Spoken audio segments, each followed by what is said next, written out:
Tekrar selamlar. O Bilgi kanalıma hoş geldiniz. Birinci bölümde bebeğin kollarını, bacaklarını ve gövdesini örmüştük. Bu bölümde yani ikinci bölümde kafasını öreceğiz. Yüz şekillendirmesini yapacağız ve peruğunu öreceğiz.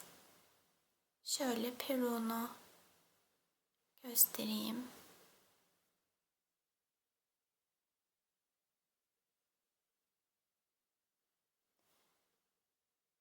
Dilerseniz kafayı ve peruğu örmeye geçelim. Keyifli örgüler. Kafayı örelim. Sihirli halka yapıyorum. Halkanın içerisine 6 sık iğne örüyorum. 1 2 3 4 5 6. Halkayı kapatıyorum.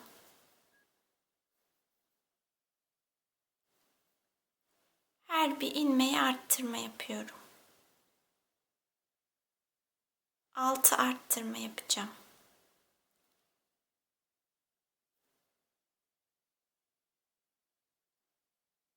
Bir arttırdım.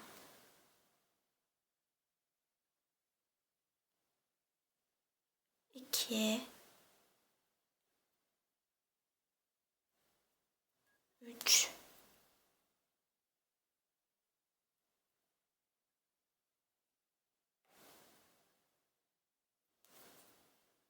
4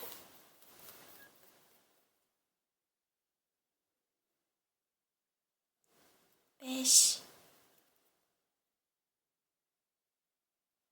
6 kere arttırma yaptım. Sayım 12 oldu. Bir sık iğne örüyorum. Bir arttırma yapıyorum. Bir sık iğne bir arttırmayı 6 kere öreceğiz. Yani 6 arttırma yapacağız. Sıranın sonunda sayımız 18 olacak. Sıranın sonuna kadar arttırmalarımı yaptım. Sayım 18. Şimdi 2 sık iğne örüyorum. 1 2 bir arttırma yapıyorum. 2 sık iğne bir arttırmayı da 6'ya tamamlayalım. Sıranın sonunda sayımız 24 olacak. Sıranın sonuna kadar arttırmalarımı yaptım. Sayım 24.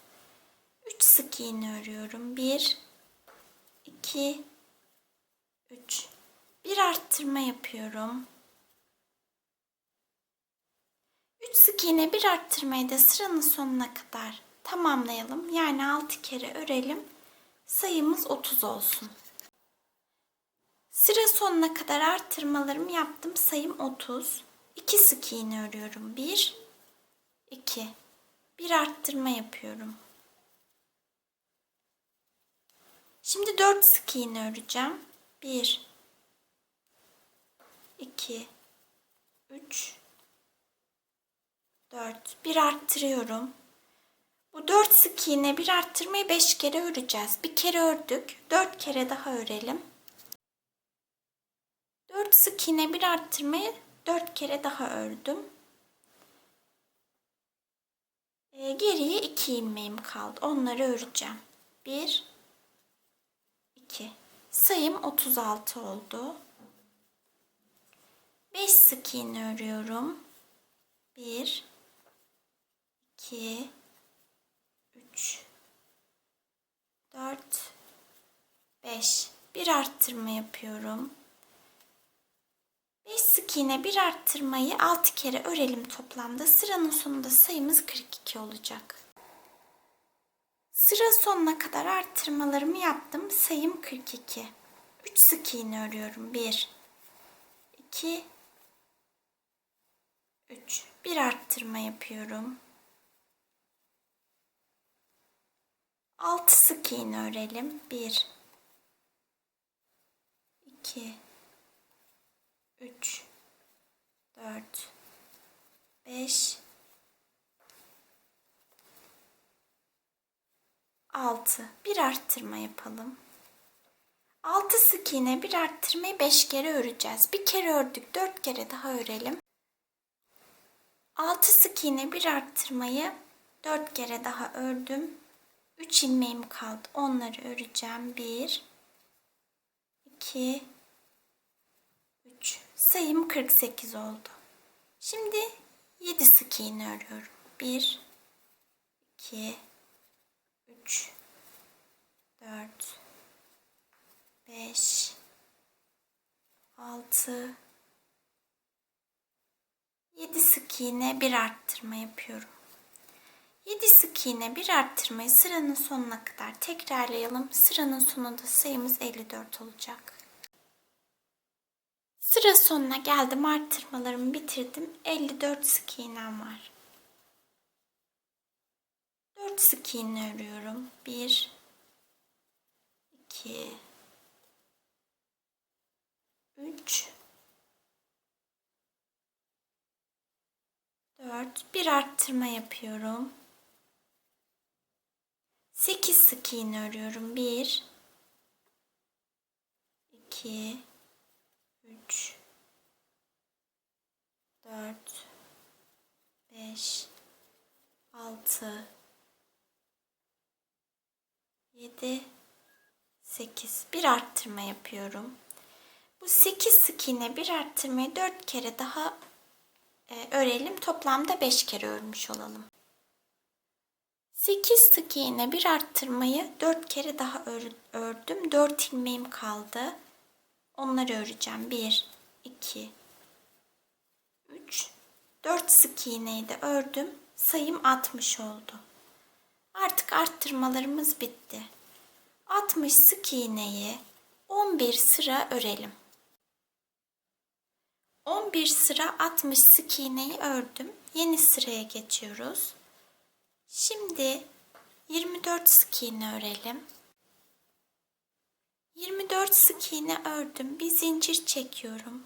Bir ilmek atlıyorum. Bu ilmeğe değil, sonraki ilmeğe sık iğne örüyorum. 1, 2, 3, 4,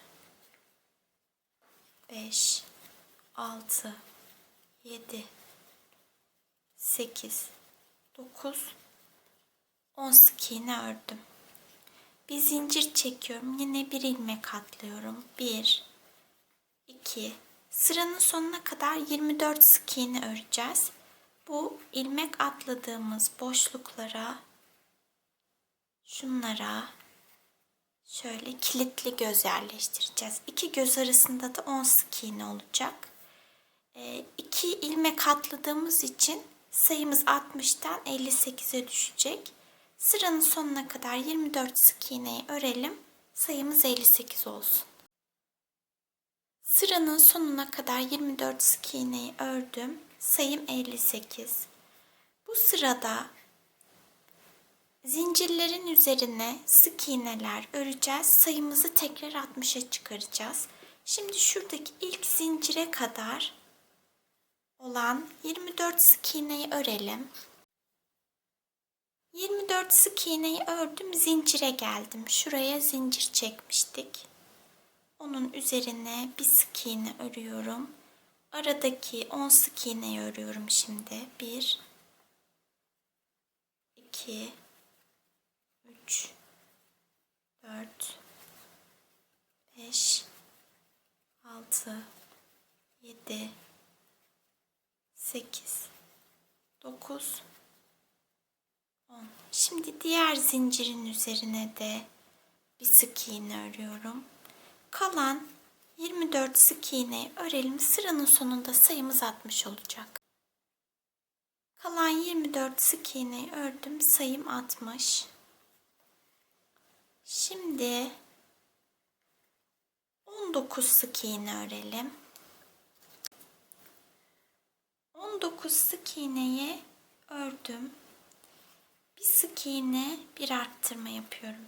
4 kere yapacağım bunu. Bir sık iğne, bir arttırma. 2 oldu. Bir sık iğne, bir arttırma. 3 oldu.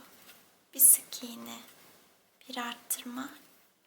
4 oldu. 6 sık iğne örüyorum. 1, 2, 3, 4, 5, 6. bir arttırma, bir sık iğne yapacağım 4 defa.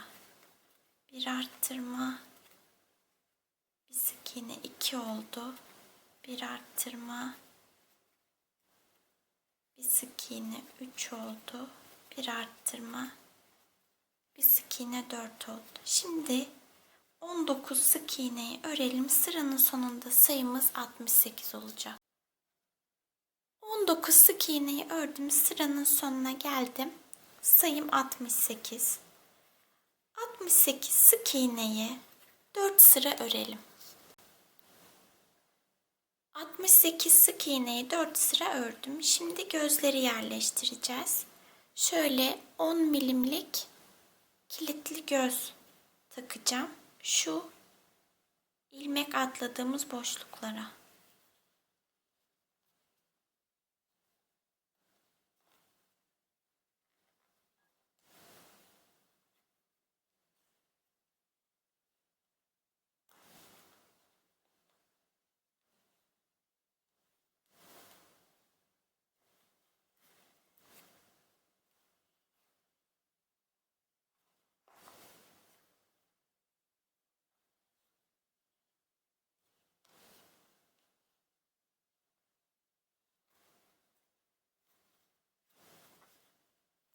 Şimdi bir de kulak yapalım. Kulağın birini yaptım. Diğerini birlikte yapalım. Bir parça ten rengi ipten kestim. Şöyle başta biraz ip bırakıyoruz. Sihirli halka yapıyorum. Halkanın içerisine 6 sık iğne öreceğim. 1 2 3 4 5 6. Halkayı da kapatalım. Bir ipimin yukarıda, diğerinde aşağıda olması lazım. Ama şu ip ortada. Bunu şöyle aşağıya geçireceğim.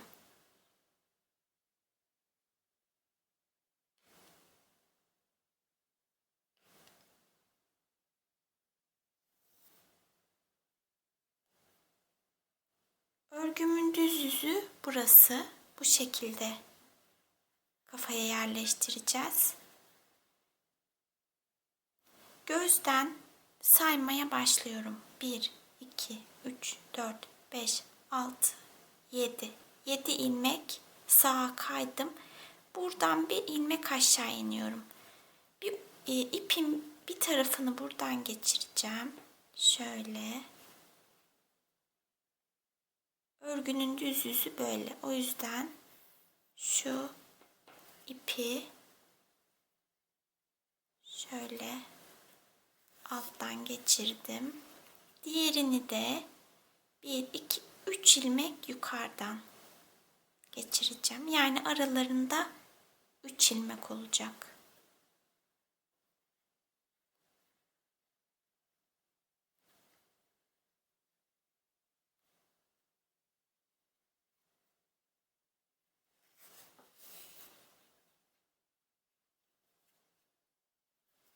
Böyle olacak kulak. Bu ipleri bağlayacağım.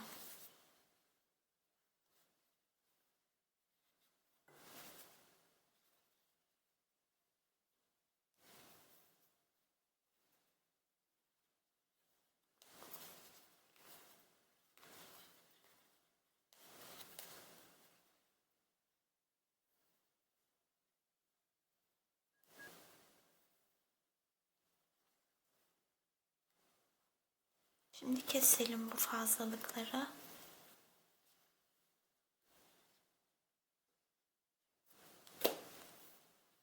Örmeye devam edelim. Artık azaltmalara geçiyoruz. 19 sık iğne örüyoruz. 1 2 3. Örelim 19 sık iğne. 19 sık iğneyi ördüm. Bir sık iğne, bir azaltma yapacağım 4 defa. Bir sık iğne, bir azaltma. Bir kere yaptım. Bir sık iğne, bir azaltma 2, bir sık iğne, bir azaltma 3, bir sık iğne, bir azaltma 4. 6 sık iğne öreceğim. 1, 2, 3, 4, 5, 6, bir azaltma, bir sık iğne yapacağım 4 defa. Bir azaltma, bir sık iğne 2 kere yaptım. Bir azaltma, bir sık iğne 3 kere yaptım. Bir azaltma, bir sık iğne 4 kere bir azaltma, bir sık iğne yaptım. Şimdi kalan 19 sık iğnemiz örelim, sayımız 60 olacak. Kalan 19 sık iğneyi ördüm, sayım 60. 4 sık iğne örüyorum. 1, 2, 3, 4. Bir azaltma yapıyorum. 8 sık iğne örüyorum. 1, 2, 3, 4, 5, 6, 7, 8. Bir azaltma yapıyorum. Bu 8 sık iğne bir azaltmayı 5 kere öreceğiz. Bir kere ördük, 4 kere daha örelim. 8 sık iğne bir azaltmayı 4 kere daha ördüm. 4 ilmeğim kaldı. Onları da örüyorum. 1, 2, 3, 4. Sayım 54 oldu. 7 sık iğne örelim. 1, 2, 3, 4, 5, 6, 7. Bir azaltma yapıyorum. Bu 7 sık iğne bir azaltmayı 6 kere öreceğiz. Bir kere ördük, 5 kere daha örelim. Sıranın sonunda sayımız 48 olacak. Sıranın sonuna kadar azaltmalarımı yaptım. Sayım 48. 3 sık iğne örüyorum. 1, 2, 3. Bir azaltma yapıyorum. 6 sık iğne örelim. 1, 2, 3, 4, 5, 6. Bir azaltma yapıyorum. 6 sık iğne bir azaltmayı 4 kere daha örelim. 6 sık iğne bir azaltmayı 4 kere daha ördüm. 3 ilmeğim kaldı. Onları da örüyorum. 1, 2, 3. Sayım 42 oldu. 5 sık iğne örelim. 1, 2, 3, 4, 5. Bir azaltma yapıyorum. 5 sık iğne bir azaltmayı 6'ya tamamlayalım. Bir kere ördük, 5 kere daha örelim. Sıranın sonunda sayımız 36 olacak. Azaltmalarımı yaptım. Sayım 36. 2 sık iğne örüyorum. 1, 2. Bir azaltma yapıyorum. 4 sık iğne örüyorum. 1, 2, 3, 4. Bir azaltma yapıyorum. 4 sık iğne bir azaltmayı 4 kere daha örelim. 4 sık iğne bir azaltmayı 4 kere daha ördüm. 2 ilmeğim kaldı. Onları örüyorum. 1, 2. Sayım 30 oldu. 3 sık iğne örüyorum. 1, 2, 3. Bir azaltma yapıyorum. 3 sık iğne bir azaltmayı 6 kere öreceğiz. Sıranın sonunda sayımız 24 olacak. İçerisinde elyafla dolduralım. Dilerseniz şimdi doldurun. Küçüldüğünde doldurmak biraz daha zor oluyor. 3 sık iğne bir azaltmaları sıranın sonuna kadar tekrarlayalım. Azaltmalarımı yaptım. Sayım 24. 2 sık iğne örüyorum. 1, 2, bir azaltma yapıyorum. 2 sık iğne bir azaltmayı 6 defa yapalım. Sıranın sonunda sayımız 18 olacak. Azaltmalarımı yaptım. Sayım 18 oldu. İçinde doldurdum kafanın. Bir sık iğne, bir azaltma yapacağım. Bir sık iğne, bir azaltmayı 6 kere örelim. Sıranın sonunda sayımız 12 olacak. Azaltmalarımı yaptım. Sayım 12. Bir zincir çekip ipimi kesiyorum. Gövdede de en son 12 sık iğne örmüştük. İpimizi uzun kesmiştik. Kafada da 12 sık iğne ördük. İpimizi kestik. Karşılıklı dikeceğimiz için ilmek sayılarının eşit olması lazım. Kafayı ördük, bitirdik. Şimdi göz çukuru yapacağım. Şöyle büyük bir iğneye ten rengi ipimden bir parça ip geçirdim. Kafanın arkasından şöyle iplerin arasından iğnemi geçireceğim. Gözün dibine batacağım.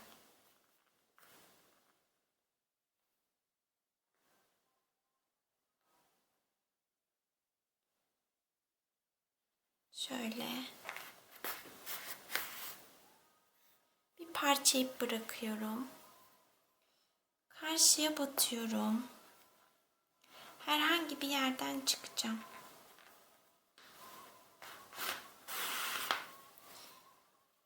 İpler gözün altına girdi. Şöyle.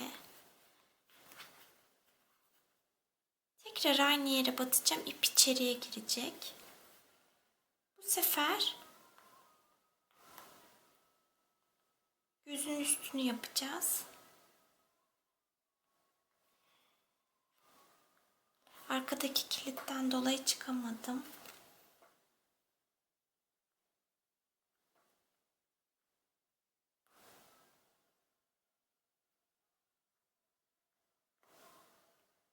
Şöyle ip içeriye girdi. Aynı yere battığımız için. Bu ipi de karşıya batıyorum. İlk battığım yere çıkıyorum.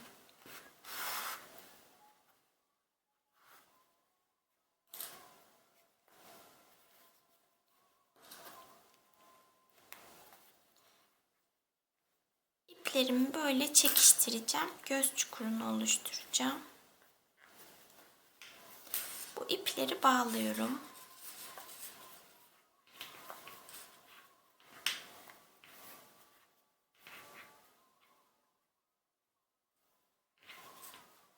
Keseceğim bu ipleri. Bu şekilde. Diğer gözü de aynı şekilde yapacağız. Çukurluğun yoğunluğuna karar verecek olan sizsiniz. Fakat ikisinin de çukurluğu eşit olsun. Aynı şekilde diğer gözü de yapalım. İpleri bağladıktan sonra keselim. Tığ yardımıyla da içeriye alabiliriz.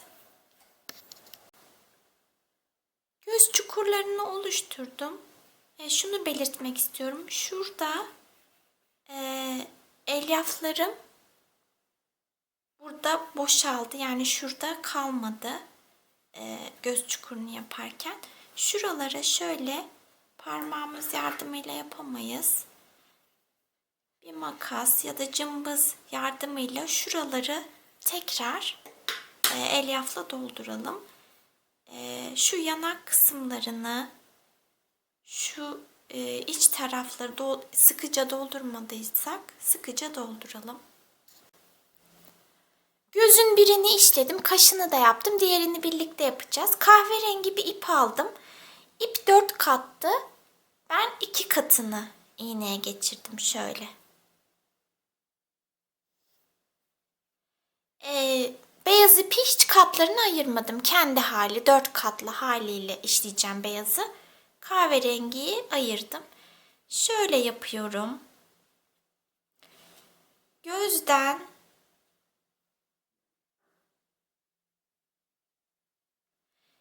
şöyle yapmıştım. Şurada yarım ilmek vardı, bir ilmek vardı. 1,5 ilmek kullanmıştım. Ama burada yarım ilmek yok. O yüzden şu ikinci ilmeğin ortasına batacağım. 1,5 ilmek kullanacağım. Eşit olsunlar diye. Şöyle ortasına batacağım. Eğer sizin şurada yarım ilmek varsa bir ilmeği tamamen alabilirsiniz.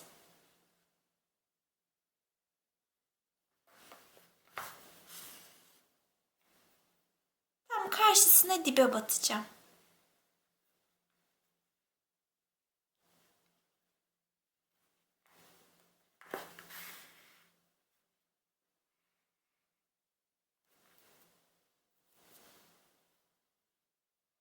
Şimdi bir yukarıya çıkacağım. Yine ortasına batacağım. Bir ilmek yukarıya çıkıyorum. Şöyle ilmeğin ortasına batıyorum.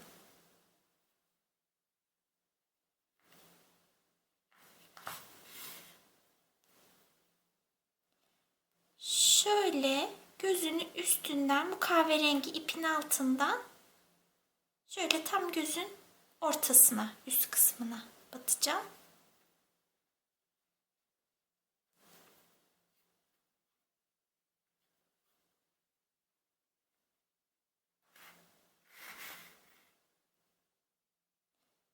Bu ipi de çekelim.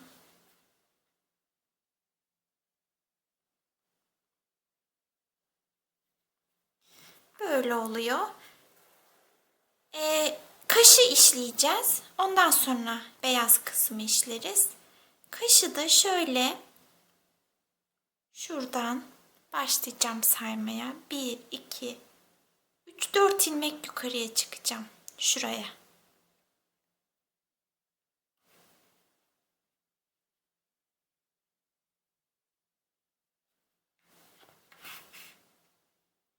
Bir, iki, 3 ilmek sola kayıp bir ilmek de aşağı iniyorum.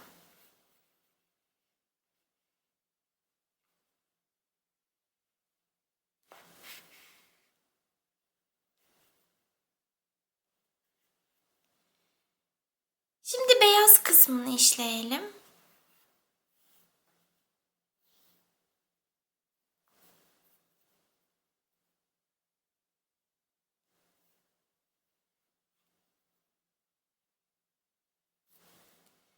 Beyazda da şöyle şuraya batmışım. Aslında dibine batabilsek daha iyi olur. Oraya batmayacağım.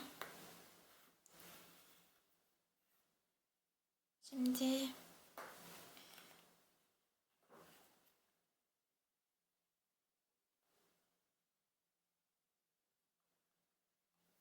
şuraya batacağız. Bir de şuraya dibe batacağız.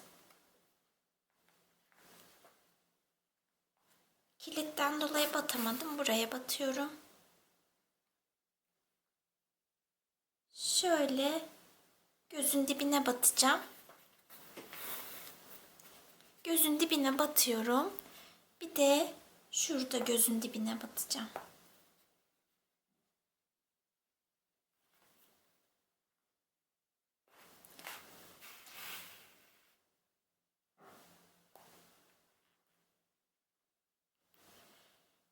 Bu beyaz ip gözün altına girebilir. O yüzden şöyle yapabiliriz. Eğer sıvı yapıştırıcı kullanacaksanız kürdanla yapıştırıcıdan alıp şuraya sürüp sonra da şöyle yapıştırabilirsiniz. O zaman oynamaz böyle ip. Ben bunu yapıştırdım. Şimdi burnu işleyelim. Ten rengi ipimizi alalım. Ten rengi ipimi aldım. Burnu yapacağız. Burnu şöyle İki göz arasından bir ilmek aşağı ineceğim. Şu sıraya. Şu sıraya yapacağım bunu. Şimdi bu 4 ilmeği aldığımızda burun iki göze de aynı mesafede olacak. 2 ilmek sağda, 2 ilmek solda kalacak. Ama ben burnun bu kadar büyük olmasını istemiyorum. O yüzden şöyle yapacağım. Şu ilmeğin yarısını alacağım. Sonra 2 ilmek alacağım. Şöyle 2,5 oldu. Şunun da yarısını alacağım. Ben 3 ilmek kullanacağım. Umarım anlatabilmişimdir. 4 ilmek kullanacaksanız aynı mesafede olur. Yarım yarım aldığımızda, pardon, ipimizi şöyle aşağıdan geçirelim. Şöyle. Bu arada iplerimi birbirine bağladım, düğümledim. Yarım, 2,5, 3 ilmek kullanıyorum.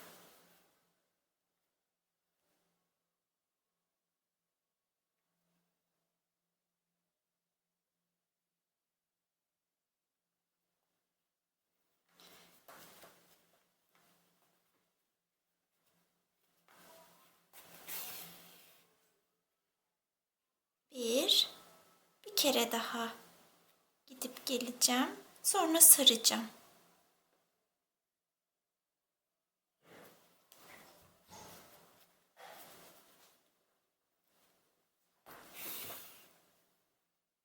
Şimdi saracağım bu ipleri. Şu ikisini de alıyorum. İkisini alarak.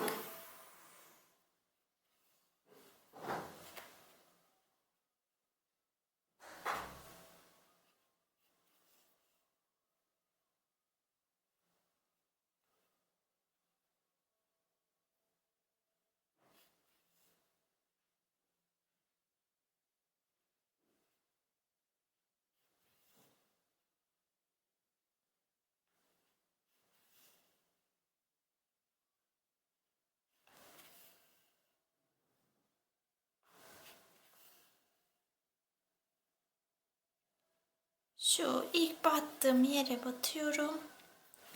Aşağıdan çıkıyorum.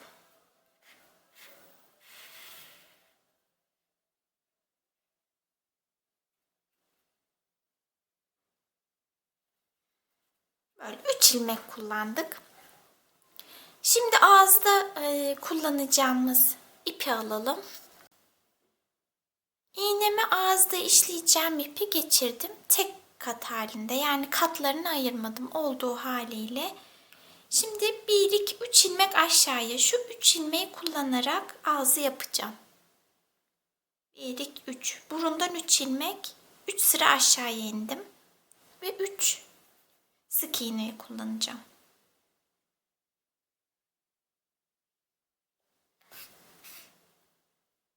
Bir, iki, üç.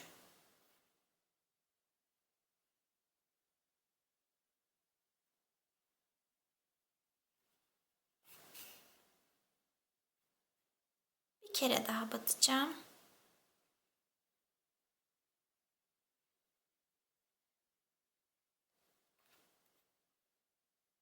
Aşağıya çıkıyorum.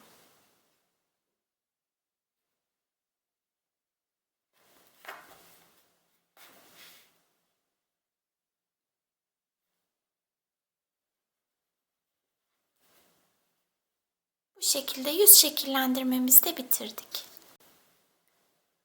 Peruğu öreceğiz. Şöyle kahverengi bir ip kullanacağım. Kartopu, koton lavın, renk kodu K839. Sihirli halkayla başlıyorum. 1, 2, 3, 4, 5, 6 sık iğne ördüm. İpimi çekiyorum.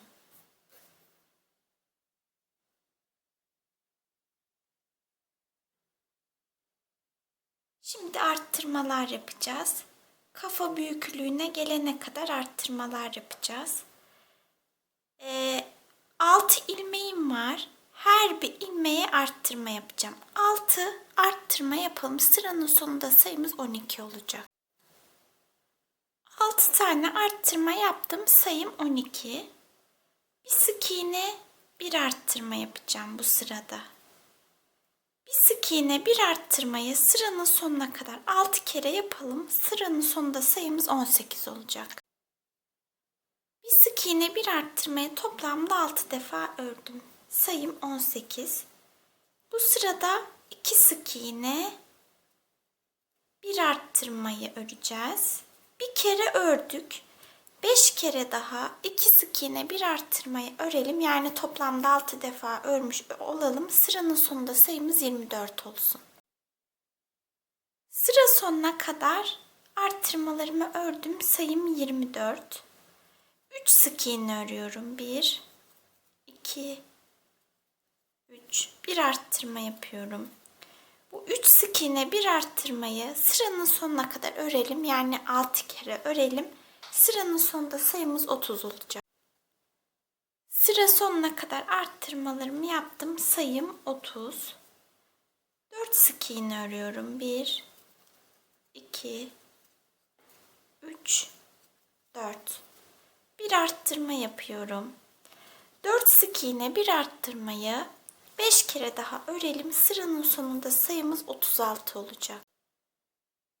Sıranın sonuna geldim. Sayımız 36 oldu. 5 sık iğne örüyoruz. 1, 2, 3, 4, 5 sık iğne, bir arttırma yapıyorum. 5 sık iğne, bir arttırmayı 5 kere daha örelim. Sıranın sonunda sayımız 42 olacak. Sıranın sonuna kadar arttırmalarımı yaptım. Sayım 42. 6 sık iğne örüyorum. 1, 2, 3, 4, 5, 6. Bir arttırma yapıyorum. 6 sık iğne, bir arttırmayı 5 kere daha tekrarlayalım. Sıranın sonunda sayımız 48 olacak. Sıranın sonuna kadar arttırmalarımı yaptım. Sayım 48 oldu. 7 sık iğne örüyorum. 1, 2, 3, 4, 5, 6, 7. Bir arttırma yapıyorum. 7 sık iğne, bir arttırmayı bu şekilde 5 kere daha örelim. Sıranın sonunda sayımız 54 olacak. Sıra sonuna geldim. Sayım 54. 8 sık iğne örüyorum. 1, 2, 3, 4, 5, 6, 7, 8. Bir arttırma yapıyorum. 8 sık iğne, bir arttırmayı 5 kere daha örelim. Sıranın sonunda sayımız 60 olacak. Sıranın sonuna geldim. 60 ilmeğim var. Artık arttırmalarımızı bitirdik. 60 sık iğneyi düz bir şekilde öreceğiz. Kaç sıra öreceğimi bilmiyorum. Ördükten sonra sizinle kaç sıra ördüğümü paylaşırım. 60 sık iğneyi 6 sıra ördüm. Şimdi 2 zincir çekiyorum. Sonraki ilmeğime batıyorum. İkili trabzan örüyorum. 1, 2, 3, 28 tane ikili trabzan örelim. 28 tane ikili trabzan ördüm. Şimdi bir tane tekli trabzan öreceğim. Bir sık iğne örüyorum. Bir tane kaydırma yapıyorum. Burası bizim saç ayrımımız olacak. Tekrar bir sık iğne örüyorum. bir tekli trabzan yapıyorum. Ve sıranın sonuna kadar ikili trabzanlar örüyorum. 1, 2, 3. Sıranın sonuna kadar 27 tane ikili trabzan örelim. 27 tane ikili trabzan yaptım. Şurada 2 zincir çekmiştik. Bir trabzan, ilk ikili trabzanımın tepesine kaydırma yapıyorum. Bir zincir çekip ipimi biraz uzun kesiyorum. Bu iple bu peruğu kafaya dikeceğiz.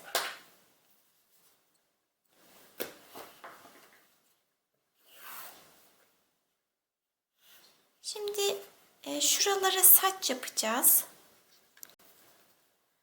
Şimdi saçları yapacağız. Şöyle 30 santimlik ipler kestim. 24 tane. Bunları şöyle 2 kat haline getiriyorum. İpimi kestiğim yerden, yani peruğun arkasından başlayacağım saçlarımı ekmeye. Şöyle bir tane ektim.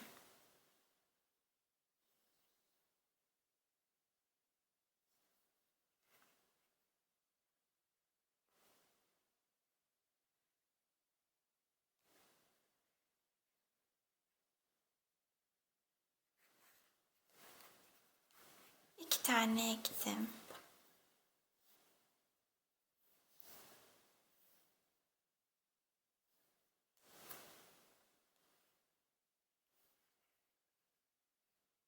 Üç tane ektim. Bu şekilde 12 tane bu tarafa, sol tarafa, 12 tane de sağ tarafa ekeceğiz. Yani kulağın arkasından kafanın arkasına kadar ön tarafta olmayacak saçlar. Kafanın arkasında olacak. Toplamda 24 tane böyle saç ekeceğiz. 30 santimlik ipler keselim, saçlarımızı ekelim. Bir tarafın saçlarını ektim şöyle. 12 tane saç az geldi. 15 tane saç ektim. Yani 15 ilmeğe saç ekledim. 3 tane daha ekleyin. 12 demiştim ama 15 tane. Son durum 15 ilmeğe saç ekleyeceğiz. Şu tarafı göstermek istiyorum size. Bu tarafı saçları ekerken buradan başlayıp sola doğru gitmiştik. Bunu da şöyle yapalım. Yine sola doğru gideceğiz. Şu bizim ilk ilmeğimiz. 1, 2, 3, 4, 5, 6, 7, 8, 9, 10, 11, 12, 13, 14, 15. 15.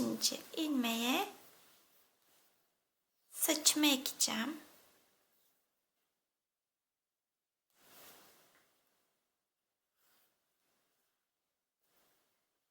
Böyle saçlarımızı ekeceğiz.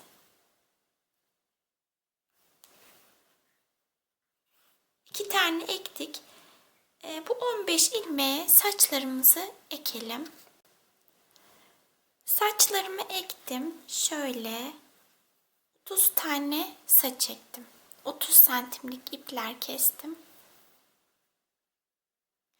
Peruğu kafaya sabitledim. Yerini şöyle belirledim. Kaştan 1, 2, 3, 4, 5, 6, 7, 8 sıra yukarıya çıktım. İğnelerle sabitledim. Şimdi dikeceğiz. Şu ipi uzun bırakmıştık. İğneme geçirdim. Şuradaki ipi şöyle trabzanların tepesine çıkaracağım. O şekilde dikeceğiz. Şöyle. Bir peruktan alacağım, bir kafadan alacağım. Yapıştırabilirsiniz. Peruğu dikmek zor geliyorsa. Şöyle bir peruktan alıyorum, bir kafadan.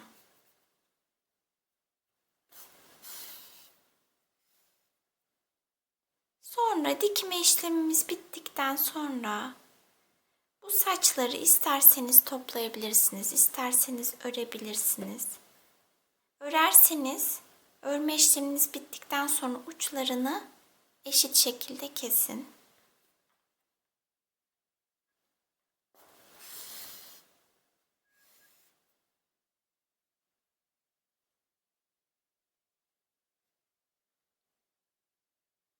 Bu şekilde böyle başladığımız yere kadar dikelim peruğu. Peruğun son halini sizinle paylaşmak istiyorum. Şöyle saçları yarıya ayırdım. 15 saç teli, 15 saç teli şeklinde. Sonra ördüm. Şöyle arkasını da göstereyim. Şimdi kafayla gövdeyi birbirine dikerek birleştireceğiz.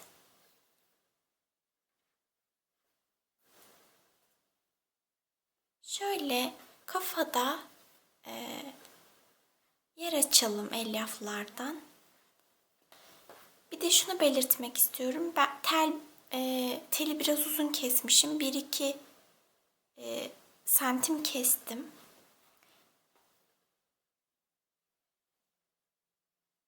Kafa öne bakacak şekilde dikeceğiz. İğneye geçirdim ipimi. Nasıl diktiğimi göstereyim.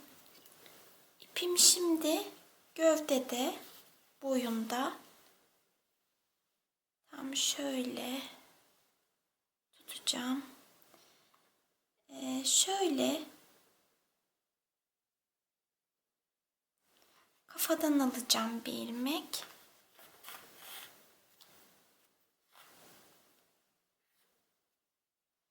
Bir ilmek de boyundan alıyorum. Zaten ilmek sayıları aynı. 12-12. Şöyle sıkıştıralım hep. Sıradaki ilmeğimden alıyorum. Hiç ilmek atlamayalım. Sonra boyundan alalım.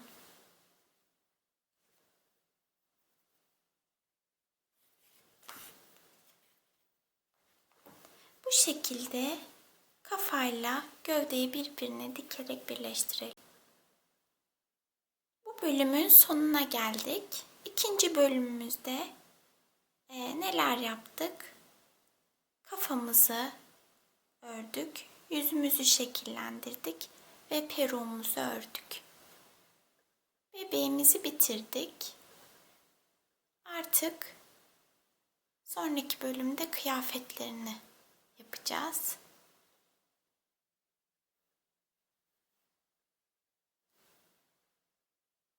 Üçüncü bölümde görüşmek üzere. Hoşça kalın.